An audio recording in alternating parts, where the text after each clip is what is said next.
I don't know what the timeline is on that stuff, but it's clear that that's going to happen in our lifetimes. That's the Matrix, and that's coming. And but if I was like actually in a headset, and all my friends are on it, Yeah. and then you take it off, and now you have freaking homework and like real life stuff, and like you went from the most overstimulating, beautiful, different utopia world where everything's amazing, and you're with your friends and you're having fun, and then you take it off and you're back in like real life, which sucks. Like that's like a whole different level of addiction than like current video games would have. And I mean, I don't know what the timeline is on that stuff, but it's clear that that's going to happen in our lifetimes. And that's the Matrix, and that's coming. And there's going to be multiple levels of that, and it's also going to exponentially get better and better with each iteration. And that's Sandbox VR, but times a million. If you go to play those games, you're in a small room that's like a part of a giant warehouse where they have these things set up, and your room is, like 50 feet by 50 feet, and you move around in there, you do a bunch of stuff.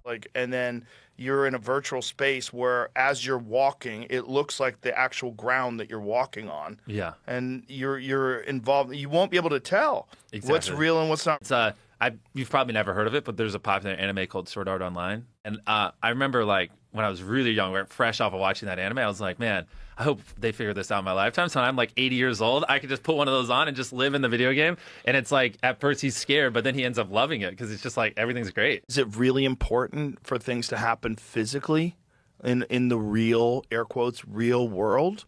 Or will it be just as fulfilling to exist in these virtual worlds? So if a simulation exists and it's so good that it's impossible to differentiate between the simulation and real life.